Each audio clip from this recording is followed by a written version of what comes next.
everybody, Jason Spangler, the SanteeSwapper, back with a new episode of Scouting Hot Finds Live.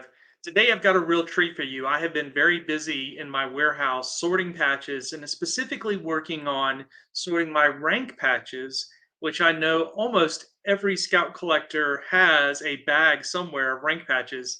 You may or may not have figured out what to do with them or which different varieties you have. And that's really going to be the focus of today's show. I'm going to go deep into that. Specifically, in my example, I'm going to dig into identifying first class rank patches. That's just an example to show you how you can do this with any of your collections. Now, a couple of things I want to tell you about. Number one, this weekend I am going to a traderie. So I want to remind everyone that you can go to my website, scoutpatchcollectors.com/TOR, and you can access my traderie calendar to find out what's going on in your corner of the world as far as these weekend events for Scout Patch collectors. Just so happens this weekend I'm going to Easley, South Carolina, about a 3-hour drive for me from Charlotte. I'm going to be going to Chris Jensen's Traderie. That's a really good traderie for me. People from South Carolina especially go to that one, and then Chris attracts people who come in from different states because he's such a nationally known person. And then the following weekend, ooh, that's really going to be a treat. I'm going to the Indianapolis show. I think that some people call it Indy. I think the official name is like Central Indiana, something traderie. But the Indianapolis show is really good. It's been run for a long time by a group of basically council volunteers who have like a historical society, I think. I don't know all the ins and outs. I know Steve Paris and some other people were heavily involved, but have now stepped away a little bit. This year, they will have the traderie at a new location. All of us are kind of anxious to see what that's going to look like. Supposedly, it's in a better location in terms of no parking that you have to pay for, closer to maybe the population center where a lot of the scouts live, at least in their biggest district. That's how it's been described to me. But all of us are a little worried about the setup having 2 different rooms. But we'll just have to get there and see. Hopefully, the indie show will still be as strong as ever. You can go to my website, scoutpatchcollectors.com/traderie. You can go and find all the traderies going on around the country. Also, just want to remind you that you can go and check out the link tree, SanteeSwapper.com. That'll kind of take you to everything that I have going on, including my Scouting Hot Finds newsletter that I publish 3 times per week. Yes, that is a lot. You can also get links to my Antique Mall booth in Charlotte if you're ever down this way. Again, just everything that I have going on, I put a link there on my link tree at SanteeSwapper.com. Well, you know that we have a fun giveaway in every episode. And so the giveaway for last week, it's time to award it. So let me go ahead and pull that up for you. All right, so what we gave away last week was a $25 gift card to Best Hobby Pages. That's easy for me to do since I own Best Hobby Pages and I'm the one shipping out all the product. But let's see who's the winner this week. So we had 42 people put their name in the hat with over 294 entries. Let's award this prize. All right, and it's going to Joe Flint. Joe, I will be emailing you today and telling you how you can get that. Another thing I wanted to share with you guys is my YouTube channel. Again, you can go to SanteeSwapper.com/playlist. And what that will do for you is it will take you right into my YouTube channel, which I would love for you to subscribe to as well. I'm kind of getting up there. I've got several hundred subscribers, and I've got several different playlists. You can see here that this bottom scroll is mostly the episodes of Scouting Hot Finds Live that I've been putting out. But I also have some other playlists that might be of interest to you. So definitely check those out. Okay, so another thing we try to include in every episode of Scouting Hot Finds Live is an unboxing. I'm going to show you that unboxing now. When we come back on the other side of it, we'll be getting into the main topic, which is going to be how to organize and sort and identify your scouting rank patch collection. Enjoy the unboxing.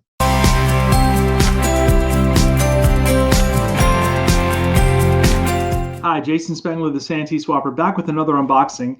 This box has been here for over 2 months. Oh no, I really need to get this one open.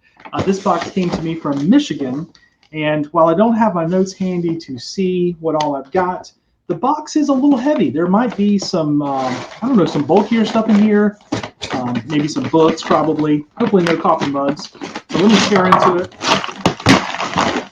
we will see what we got. The box itself is a light fixture box. That's not very attractive, but it held up, did its job for the mission. All right, that's it. This is going to be the easiest way to open this up. So let me just pop this tape, and we'll get into this guy right here. There we go. Okay.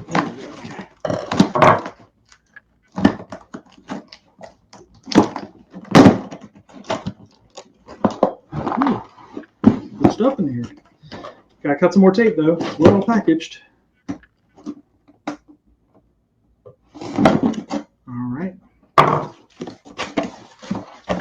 Okay, kind of give you a little view in there. See what's inside the box. So let me pull some stuff out and just kind of stack it on my desk, and that will give me an idea of what order in which to show it to you guys. That's cool. That's cool too. A few books in here, not too many, a few books. That's something I really, really like. Okay. So let me start off with this guy here. So y'all know what this is. This is a Philmont print where when going out for the crew, these guys stopped there at the base camp and got their picture made. And on the back, this is really nice, has all their signatures. So that's a cool piece. A couple of other interesting pieces. This is something made out of probably a buffalo horn or something like that. Not quite exactly sure. One of the cool things I saw was this guy. To my knowledge, I call this a patrol first aid kit. This was a bag that the Boy Scouts sold, and if you open it up inside, there's some pouches there, and a few of those on the side and stuff. I have actually discovered that this works really, really well for a patch trading satchel, because you can take a stack of lodge flaps or council shoulder patches, stick them in there on the sides, and in the middle you can fit some larger size patches, and then close this puppy up. He snaps, and then you just throw this over your shoulder and carry it, and you've got yourself a little patch trading satchel. I actually have a couple of these that I use when I go patch trade, so that's really cool to get another one. I'm actually kind of a fan of that. There was a lot of beadwork in here. There's no provenance to know kind of where this was from, although the collection is definitely from Michigan. But I don't know if this was something that the guy beaded or not. These are kind of like, whoa, what in the world? So this is some braided rope, and I'm not really sure what the purpose was. This all looks just very, very decorative. Here's a choker. You've probably seen these guys before. This one has some little seashells on it, and then this one has some seashells as well, and then the plastic bear claws here, and then a little arrowhead here that's actually made of plastic as well. So we got a little plastic stuff going on. And a little bag here of pins. I see a Philmont neckerchief slide. It's the first thing that kind of has a date on it. So this date is 1968 on that metal slide. So that kind of gives us an idea. Then here's a Skillaree from fall 1957. And a couple of other things here. Charles Howell Scout Reservation, that's definitely in Michigan, 25 years, neckerchief slide. So, and a little compass, put that down there.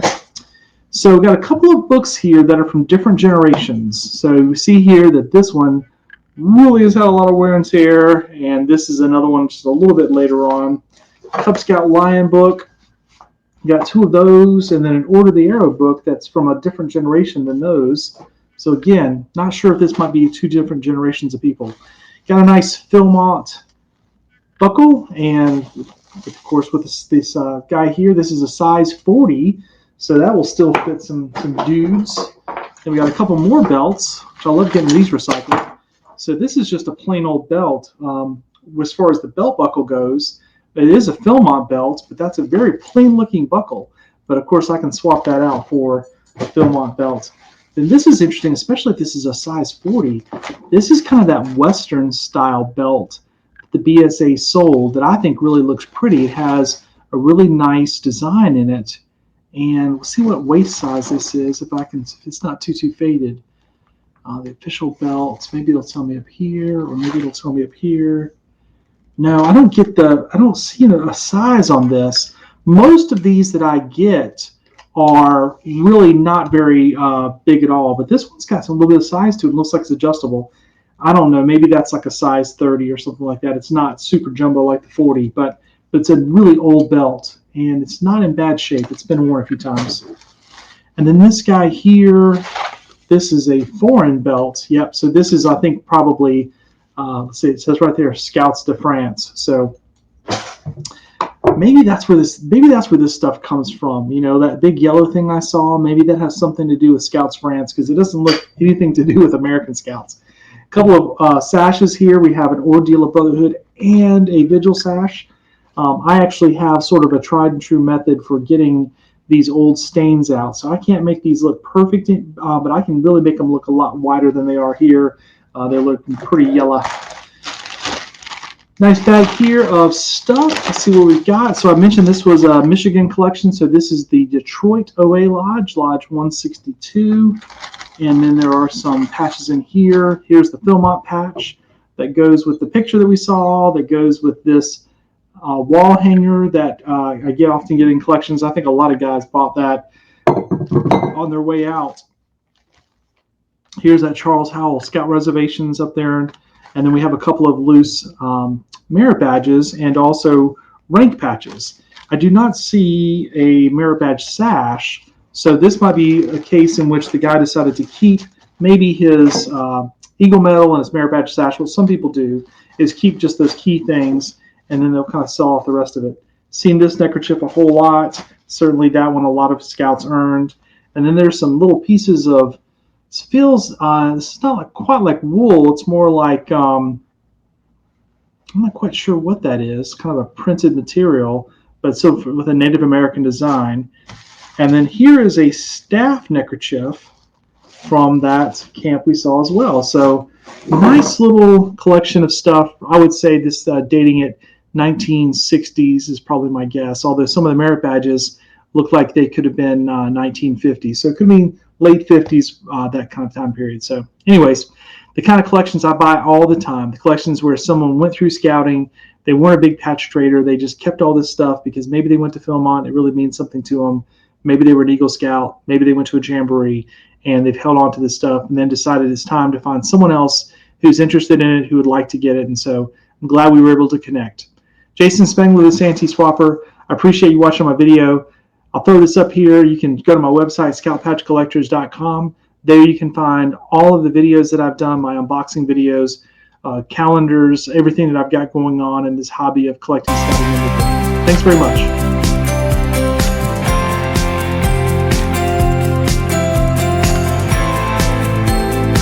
All right, I hope you enjoyed that unboxing.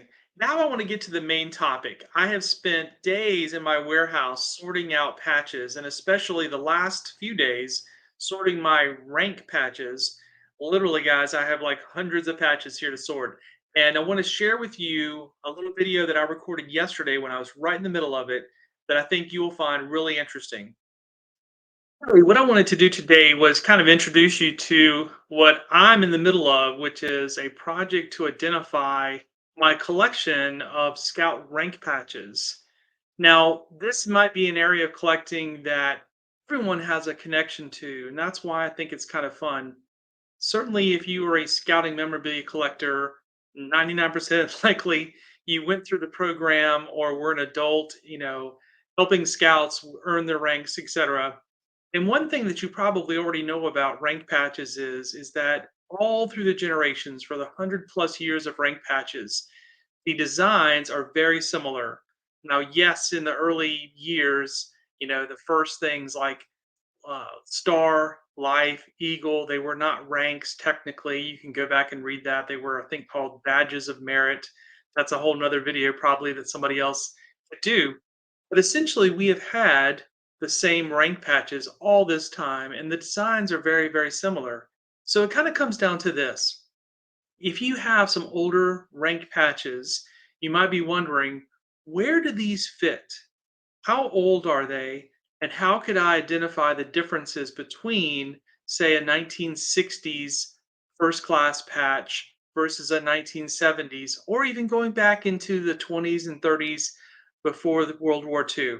How do you identify these things? Well, luckily, we as collectors have been gifted with reference books that other collectors have poured their heart and energy and time into that we can use to figure out exactly what we have. And I'm going to show you a couple of these books that I'm using today because I'm literally in the middle of this project, and that's what prompted me to film this video. So let me start off by showing you this book, and this is one of the primary ones that I'll be using in this video. This is by Paul Myers, who is in Illinois. Yeah, you can look him up on Facebook. He's still putting out all kinds of interesting content. Has a website, I believe it's bsainsignia.com. He doesn't reference this particular topic necessarily on his website. He's doing some other things. But his book here was Collecting Boy Scout Rank Badges. Now, what I'm going to more use is this one, which is an update that he did, and this one is, of course, in color. And this one goes into much more detail. And I'll show you a little bit more of this as well. The other book I'm going to use, and this one I highly recommend to everyone that I think you need to have, is this book by Mitch Reese. Now, this one you can actually buy on Amazon. I actually did a podcast with Mitch. I'll try to put a link in the show notes here.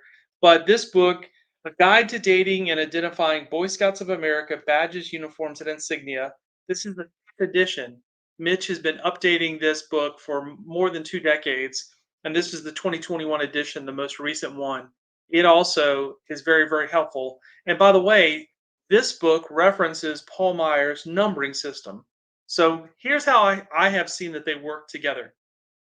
Again, Mitch's book helps you date your scouting memorabilia, which I really like. I want to know which one was 1930s, and I even want to know like what year in 1960s did they switch from one design to the next. Well, interestingly enough, Paul Myers doesn't really get into that. He doesn't deal with the dates and those kind of things. He's more focused on the types. So in this particular situation, if you want to put these two together, Mitch Reese will cross-reference it, but we're using the typeset that Paul Myers has identified. So what I wanted to do today, as I said, I'm right in the middle of this.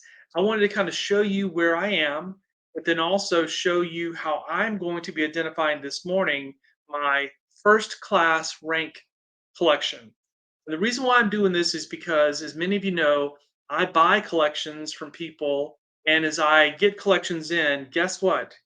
Almost every collection has rank patches. And so what I do in my sorting process is I put all of what I sort of would call the vintage, the olive green rank patches all in one container. And then every so often, maybe once a year, I have to go through and sort them all out and figure out again, what do I have? And then try to do something with those to recycle them. Well, I have just finished that whole process. And what I'm trying to do now is I'm trying to go through all of these first class patches. I've already done second class and I've done tenderfoot. To be done later today is my star, life, and eagle.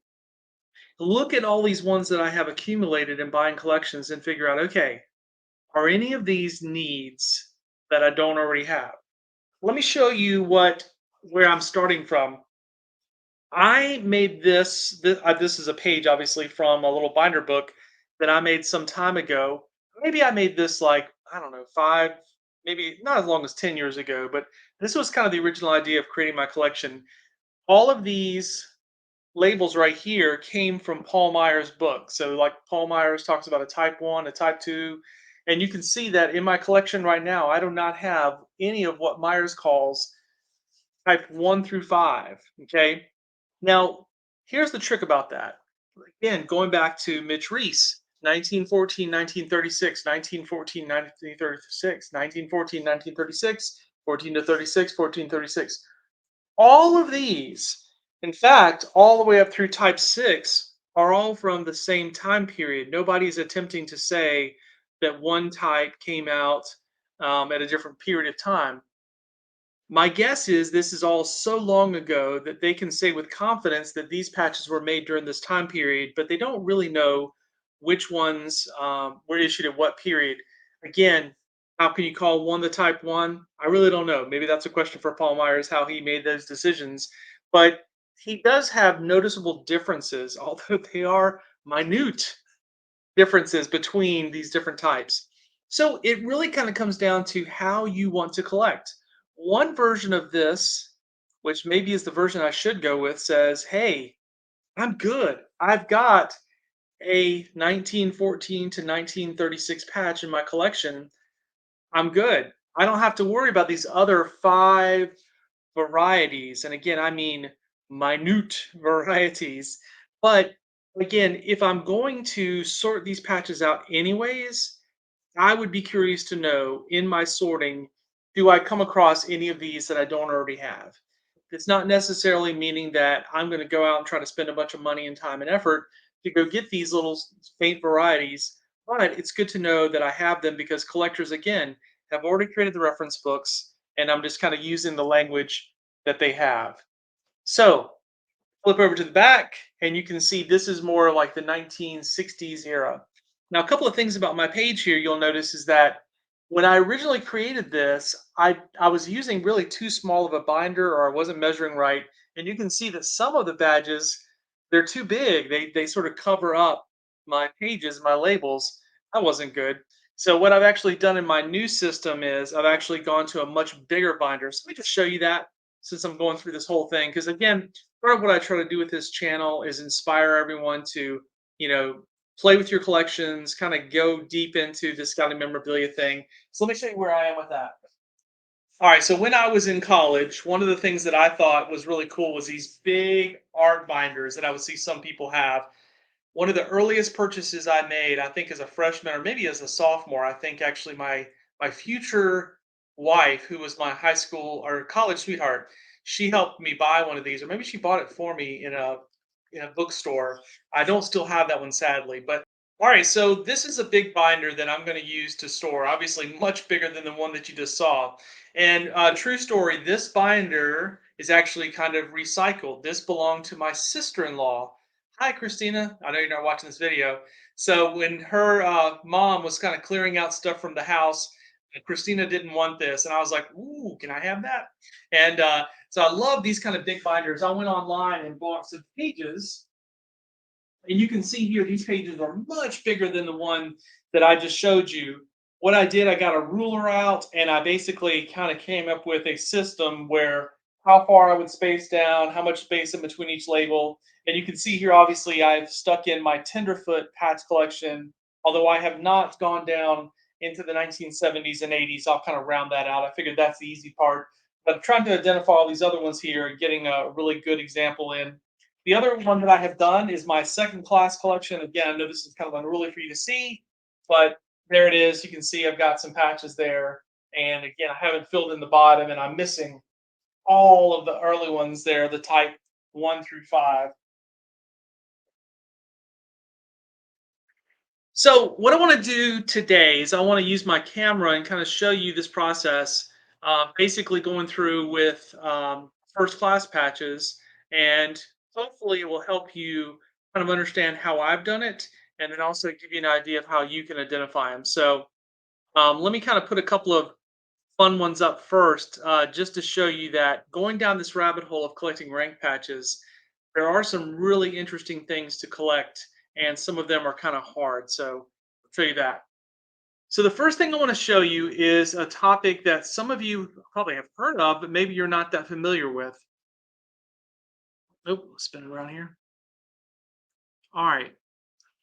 So I know I said I was going to show you first class. This is a second class patch, of course. And what you might notice by looking here is that this has an odd coloration because every second class patch that you've ever seen has a gold scroll and smile and not. And this one has what I would describe as sort of a gunmetal color. Some people would call that silver. Well, this is an example of what collectors refer to as a teens era combination patch. It's a combination of rank and position. So in this case, this is a second class patrol leader. The designation of patrol leader is because of that color, that gunmetal color in the background. That tells you that it's patrol leader. Okay. Give you another example of that that you can pick out pretty easily. Let me slide this guy in the camera now. And so the exact same thing going on here. This is a first class rank patch. But again, we have the gunmetal color. So this is a first class patrol leader patch. Now, right about now, you're wondering, Oh my gosh. What if they made this for like all of these different things? This would get a little cray cray. Well, you're right. They did. And that's why this is kind of an interesting area of collecting to dive into. There is a first class bugler, first class scribe, and here's where it gets even crazier. This patch could be gunmetal as well. So you could have first class, patrol leader, and bugler all in the same patch. Same thing here. You could have the gunmetal, you could have first class, patrol leader, scribe. Now, sadly, I don't have many of these. This one I'll just put up here. This is not exactly the same era, but just to kind of show you, regular first class patch, and then the combination rank, you have the other patch all built into that. So they got out of that system. I believe it was in the early 1920s. They got away from doing that. I'm sure if I read in these books, it would tell me the exact date. Those are kind of some cool patches. So yes, I am going down that rabbit hole. I think somewhere in my collection, which I couldn't put my hands on it. That's kind of sad. I do have a tenderfoot bugler. I think I have, which any of the ones that was like a tenderfoot is also a scribe or a bugler. Those are kind of harder to find because you think most tenderfoots wouldn't have gotten another leadership position in their troop, but some did obviously, and so they made those patches. So that's just kind of to warm you up. What we really want to focus on today is how do we identify these patches that are first class, and again, that's just going to give you an idea because it is kind of similar in a way how you would look to identify the other patches, the tenderfoot and second class that I've already done myself, and then the star, life, and then eagle's a whole another animal that we'll get into in just a minute. So, all right, let me go back to this one patch that I already had up here, and this can start us off.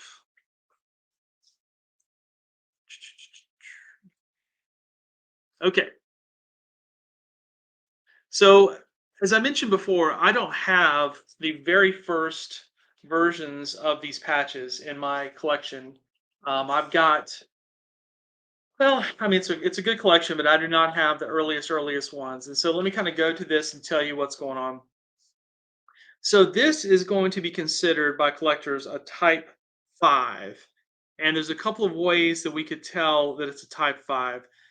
The first part is this. This is something you have to pay attention to. All right, you know that this is the scroll that you're more familiar with on a second class patch.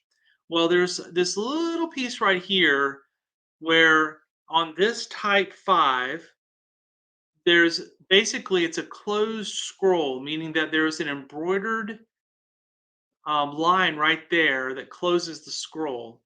On the types 1 through 4, which I don't have, this is open. So in other words, this embroidery right here, this sort of background of the scroll just stops there, but without really an edge to stop it. And that's how we can tell the difference between a closed scroll and an open scroll. And obviously, those ones that are open are the really early ones, and in this case, pretty scarce. So this is a type 4. A couple of things that I can tell is that there's a redesigned tail feathers in this type 4. And then also there's going to be X's in the shield. So the shield is going to be another clue as to how we can tell these things apart, even as we go through into the other versions. Okay. All right, so again, type 5, this is going to be 1914 to 1936, according to Mitch Reese. All right, so now let me show you some differences that I think are going to be type 6, which to me is a little easy to spot once you learn what I would sort of call these telltale signs. And it is a little tricky to figure that out. So, what I'm doing here is I'm putting up on the camera some examples of this guy right here, which are going to be type 6s. And a type 6 is going to also be from 1914 to 1936, according to Mitch Reese's work. Now, here's the key, and it really is confusing to me, guys. I have to really study the book here. Here's how you tell. This is what is called a squatty crown. I know we have this colorful language in this hobby, but the crown, the tip, if you will, of the fleur-de-lis, see right here, this is kind of it's kind of a rounded one versus being a tall peak one. Let me slide up the next generation just to show you what I mean by a tall peak and how you can tell this apart, okay? So this is the next generation. This is going to be a Type 7, and see how it has that tall peaked crown, and this one actually has a line through, which is another easy way to tell them apart. So here we have this one that's still very early, sometime between 19, pre-war 1914 to 1936. Same thing with this guy. Obviously, notice different materials. That sometimes happens in these. You'll have the embroidery and the design can be the same, but you'll have different materials. We'll see that again in a minute. And then the next generation looks very similar, but a couple of things. Another way you can tell this Type 6 apart from the other one is that the fleur-de-lis here at the bottom does not touch the scroll. Okay, whereas here, even in this one here, we can see right there and right here, we see that it touches, and then here we see it does not touch. And so that's how we can tell that one apart. So let's slide this guy's out, and then I can just throw up several more of these to show you that we sometimes get, a little darkness in the coloration. That's actually a different one altogether. Sorry, not that one. Not him. Here's a really nice one here that's not been sewn or anything. Okay, so again, here's how Paul Myers describes a Type 7, which now we're going to talk about 1937 to 1942. Real simple. Tall crown, we see that in all three examples, with a line, and then two rows of X's. Okay, so this is silk thread, and he kind of talks about that in his book. And with silk thread, you can actually have very fine details. And so in this case, you see how you literally can kind of see the X's that are made by that fine silk thread here. And again, all of this is pre-war up to 1942. That's how we know that these are from that time period. These are going to be Type 7s. Of course, they all have a cut edge. All the ones that I've shown you so far have a cut edge. So then let's move on to the next type, which is going to be Type 8. All right, I'm going to put three different examples of that up here and kind of show you what we have going on. All right, now the Type 8 is going to go from 1942 to 1955. I think that's right. Let me double check my thing. 1954. Okay. We got a couple of different ones here. To me, it's a little odd that it has such a wide range, and there's a couple of different things going on, but just hang with me here. All right, the first one is you have a definite type of cloth difference. So Myers breaks it down into an A, B, and C, and I have all three examples here for you to see. Now, again, I talked about wanting to have something you're going to look at where you quickly spot what variety this is. And so here's what I would look for, two things. One we've already pointed out, which is the tall crown with the line. All of these examples have that. The other one is going to be look again at those stars on the shield. Now, I can't put it up here for comparison, but remember a second ago we said that you can see the very distinct stars or X's, if they were, in the previous ones. These are all just sort of a blur because it's now cotton thread and it's not as easily and fine stitched. Okay, so this helps tell us again we have a cut edge patch, and it's going to be basically 1940 to early 1950s. Here's the difference. It's going to be the cloth material. The A is the coffee tan cloth. That's this guy right here. So this is going to be this again, sort of that World War II era. This is the one that people have a couple different names for. We hear it called sand twill or smooth twill. This is a cloth that's a much thinner cloth than what preceded it. And this is used during the war when rationing was going on. What's interesting about this cloth is if you could hold it up in a light, which I can't do that on camera, but if you held it up in a light, you would actually see it's not translucent, but you can definitely see a lot of light would come through this. This is a very thin cloth because the heavy canvas was being used for the war effort. And so these are actually very hard to get. And you see this type of what people call sand twill used in pretty much every type of Boy Scout memorabilia during the war. Merit badges have a certain type that is considered sand twill. Also, obviously, the rank patches, position patches. So be on the lookout for that. And again, I can't illustrate it here in the video, but if you held it up to light, just you would see all the light coming through because this is such thin stuff. Then this one over here, again, we're seeing the same embroidery, but this is on now post-war.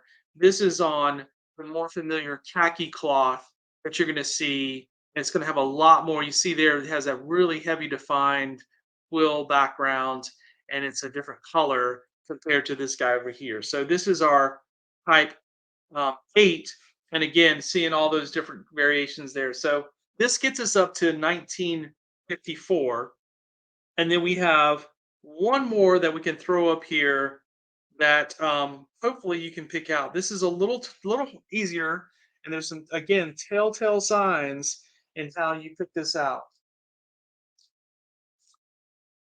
So again, I'm going to put up 3 examples of the same patch. Some of them have been sewn, obviously, but it's okay. All right.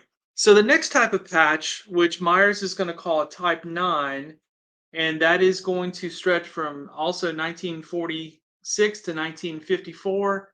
And that is going to be the simplest thing to pull it out here. And you can look at the stars here. A single row of stars right across the top of the shield. All these are the exact same patch. There's no difference here. We don't recognize a difference in type 9. They're all going to be that, what he refers to as the khaki cloth, and they're all going to have those stars lined up right across there. So that's how you would tell that apart. Um, there you go.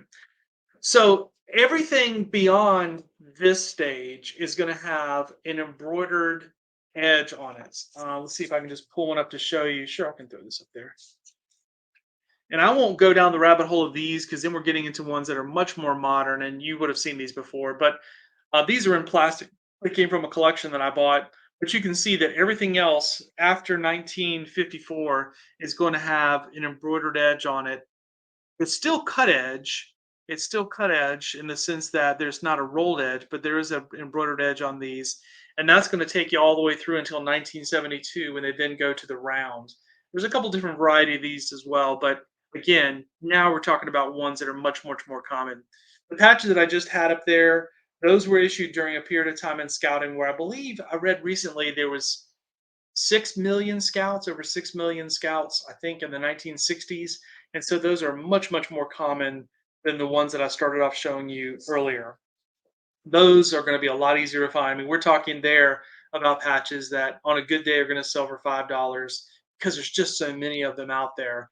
So again, stop the process here. That's the easy peasy stuff. The hard stuff is getting that stuff that's pre World War II or that sand twill cloth. So all right, here's the interesting thing. This little rabbit hole that we did, trying to identify what are the differences between type 4, 5, 6, 7, all that. You can do that with every type of rank patch. The research has been done. You can pull that off. The way that Mitch Reese does it is he sort of goes by year. So he will say like 1940, 1914 to 1936, and he'll include in, I believe they're in parentheses, Myers numbers that fit that area. He's not trying to get that down into the weeds to say that you have all these little variations and this is how you tell them apart. He kind of gives you the broad strokes of that. So, but any of these reference books, I have a whole library here off camera that I use in my memorabilia hobby and business to try to identify these. But for someone who's a little bit more of a novice, this book I know is available on Amazon. You can just click it and have it delivered to your house. The Myers book, I'm sure, is out of print, but sometimes you can find them on eBay, maybe even on Amazon or Goodwill.com, one of those type things. It's out there. I don't think there's an electronic version of it that Paul has ever issued that you could go back and get that. I'm sure that there are other reference websites, and perhaps in the video someone can leave some marks there. I know that Ron Oslin and some other guys, I apologize, I don't know who all his collaborators are, have spent a lot of time looking at merit badges and then also, of course, ranks and position patches. And they have some of their own ideas about how to describe the age and differences. Maybe that's one of the things that's good or bad in our hobby is everything's not completely settled. There's still people who have some of their own research and ideas.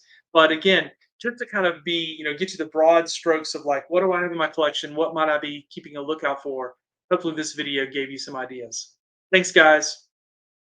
Well, of course, in every episode of Scouting Confines Live, I try to do a giveaway because I want to make sure that not only am I giving people a reason to stick around and watch these shows, besides the great content, but also because I have so much stuff to give away. And oftentimes, what I'm trying to do is maybe encourage people in this hobby. And so I think I've actually picked out something really appropriate this time. So I mentioned to you going through all these collections. Look what I found going through collections. I found a copy of Paul Meyer's Collecting Boy Scout Rank Patches, the very book that I kept referencing. And so I will give this book away to whoever is selected in this week's King Sumo giveaway. You can go to scoutpatchcollectors.com/prize, and that's how you can enter in your name and email address. And next week, we will pick the winner, and I will mail them this copy that I salvaged out of a collection from a guy who was from Chicago, actually. But I'm glad to recycle that as well. So I hope you will enter again, scoutpatchcollectors.com/prize. Doesn't cost anything to enter. Just put in your name and email address, and as you saw in this episode, we will click that giveaway button and make sure somebody gets that book. All right. Well, I hope that was interesting information for you. Certainly, there's much deeper I could go into, and that really was an overview. But the other thing that I want to do, and again, where I'm coming at this from is that I'm recognizing that many of you are in the situation where you may not have these reference books, where this may not even be one of the main collecting topics that you have. But out of curiosity, you might be willing to put a little bit of time into organizing a rank patch collection, even if it's just for the purpose of sharing it with the scouts in your troop or scouts that you see at different events, because I think that all of them can easily relate to this idea that their father, their uncle, their grandfather, if they were in scouts, would have had different rank patches from them. And it's kind of fun and easy to look at. Now, let me show you this because I want to make sure that I stress this point to you guys. This was a cute picture that I took yesterday. Okay, I said it was cute. I was having fun playing around with my phone and with this magnifying glass. But literally, guys, true story. What I was doing here was I was trying to identify a variation between a type of Life Scout patch that had a little 2 millimeter border and one that did not have the border, and it was painstaking to do. Literally, I gave up. I found one for my collection, put it in my book, and I gave up. And all the rest, I just divided them between the ones that were sewn and unsewn, and I just didn't even try. This is what I want you to take away. Don't stress out about this. People in this hobby have gone down rabbit holes to identify all the different varieties, sometimes because they were in a room with three other advanced collectors. They spread their collections out. They found that one or two of them had an example that the other one didn't have. And they said, well, we better document that. Some of these variations are so, I'm not sure I want to use the word rare, but just let's just say finicky. How about that? That don't lose any sleep if you don't have the B and the A and whatever. If you have a cut edge life patch, I think you're going to be good.